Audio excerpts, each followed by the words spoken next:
Alors, qu'est-ce que ça veut dire quand les pauvres paient pour les riches ? Il y a plusieurs choses que je fais dans ce livre. Une des choses que je fais dans ce livre, c'est que j'ai étudié les financements privés et les financements publics de la démocratie. Et en particulier, je me suis intéressée aux dons aux partis politiques et qui donnait combien aux partis politiques, et notamment dans quelle mesure les dons aux partis politiques variaient avec les revenus des donateurs. On pourrait très bien croire que finalement, dans une démocratie fonctionnelle, chacun contribue quelques centaines d'euros chaque année aux différents partis politiques parce que vous voulez adhérer à un parti, vous soutenez financièrement tel ou tel mouvement politique. Et donc, une des premières choses que je me suis dit, on va juste regarder concrètement, pour un pays, la France, qui donne combien chaque année aux différents partis politiques. Et ça, c'est quelque chose qu'on peut faire relativement facilement en France, parce qu'en France, quand vous déclarez chaque année votre revenu, sur votre déclaration de revenus, vous avez une case où vous indiquez le montant de vos dons ou de vos cotisations à un parti politique, si jamais vous avez payé une cotisation ou que vous avez fait un don à un parti politique. Donc on peut voir qui donne combien en moyenne. Et alors là, on constate une première chose, qui est que les dons aux partis politiques, les dons privés aux partis politiques sont un phénomène de classe. Et pour le dire rapidement, ce sont les plus favorisés qui donnent très largement. En moyenne, vous avez moins de 1% des Français chaque année qui font un don à un parti politique ou une cotisation. Maintenant, si vous regardez parmi les 0,01% des Français aux revenus les plus élevés, 10% d'entre eux font chaque année un don à un parti politique. Maintenant, si on regarde le montant de ces dons, qu'est-ce qu'on voit ? On voit que le montant du don moyen parmi la moitié des Français les plus modestes est de 120 euros. Et si vous regardez le montant des dons moyens parmi les 0,01% des Français aux revenus les plus élevés, c'est 5 245 euros. En France, le plafond de dons est de 7 500 euros. Vous n'avez pas le droit de donner plus de 7 500 euros par an à un parti politique. Donc on est quasiment au plafond. Ce qui veut d'ailleurs dire, entre parenthèses, que c'est plutôt une bonne chose qu'on ait un plafond de dons, parce que sinon on ne serait pas à 5 200 euros, mais on aurait des montants bien plus élevés, comme on peut les voir dans d'autres pays où c'est complètement dérégulé, par exemple les États-Unis. Alors ce qui est intéressant là-dedans, c'est d'essayer de comprendre pourquoi je dis que les pauvres paient pour les plus riches. Quand vous faites partie des 10% des Français aux revenus les plus élevés et que vous faites un don de, disons, 6 000 euros à un parti politique, quel est le coût réel de ce don pour vous ? Il est de, 33%, il est de 2 000 euros. Parce que vous bénéficiez de 66% de réduction fiscale. Alors voilà. Vous donnez 6 000 euros, vous payez 2 000 euros, et l'ensemble des contribuables paient 4 000 euros pour subventionner l'expression financière de vos préférences politiques. Maintenant, imaginons que vous fassiez partie de la moitié des Français non imposables au titre de l'impôt sur le revenu. Ce qui ne veut pas dire que vous ne payez pas d'impôts. Je pense que si c'est votre cas, vous savez très bien que vous payez énormément d'autres impôts. Pour commencer, vous payez la CSG, vous payez la TVA, vous payez tous les autres impôts, simplement pas l'impôt sur le revenu. Alors déjà, et ça je pense que c'est important de le rappeler parce qu'on a tendance à l'oublier, on dit qu'en France on a régulé les dons aux partis politiques, qu'on ne peut pas donner plus de 7 500 euros, ce qui établirait une certaine forme d'égalité. Sauf qu'en fait, si vous faites partie de la moitié des Français les plus modestes, vous n'allez certainement pas donner chaque année 6 000 euros à un parti politique.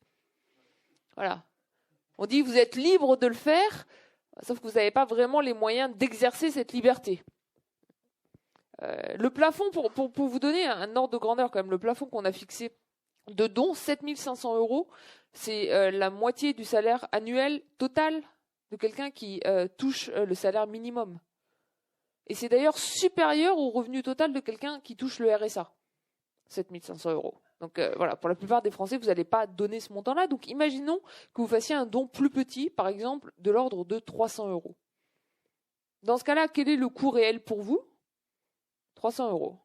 Parce que comme vous n'êtes pas imposable au titre de l'impôt sur le revenu, vous ne pouvez pas bénéficier des réductions fiscales. Donc si vous êtes pauvre, pour le dire rapidement, vous payez plein pot.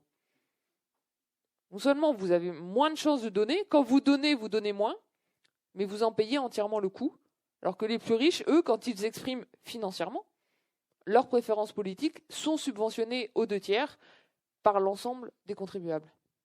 Et du coup, alors ces riches, ils donnent à qui? Alors, Surprise. Tintin. non, mais je l'ai documenté. Ah oui. C'est-à-dire qu'on pourrait dire spontanément, c'est vrai qu'en fait, ça, une fois qu'on l'a documenté, tout le monde peut dire, bah, c'est une évidence. Mais quand même, je me suis dit, on va regarder quels sont les partis qui reçoivent le plus de dons dans les différents pays d'Europe, aux États-Unis, au Canada, au cours des dernières années. Et je vais regarder à chaque fois, je vais classer les partis sur le spectre politique de l'extrême gauche à l'extrême droite, et on va voir en moyenne quels sont les partis qui reçoivent le plus de dons.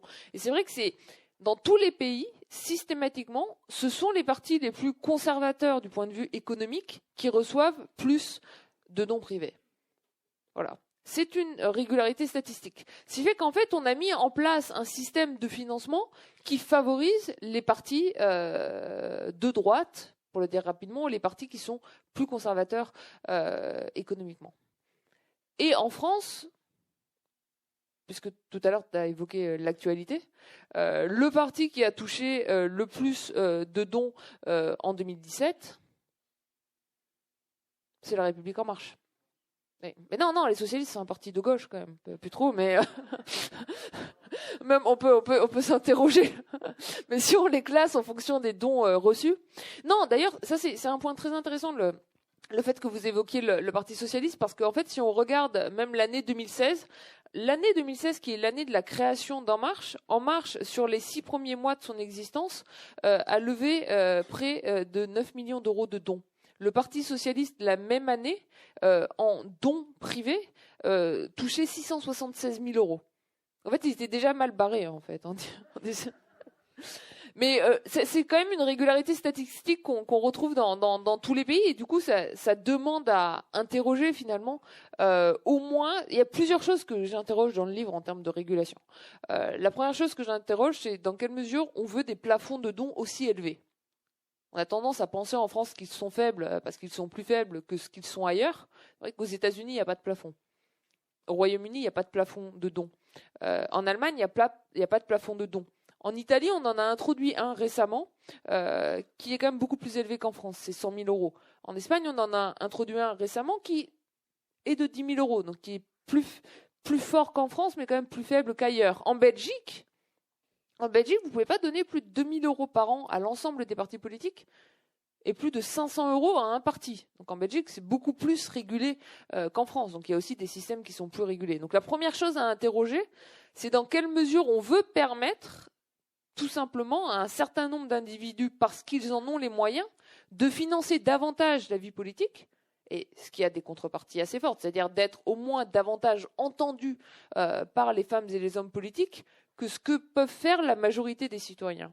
Et puis le deuxième point à interroger, c'est que même si on estime qu'il faut garder des plafonds de dons, disons à 7 500 euros, dans quelle mesure on veut garder les réductions fiscales associées?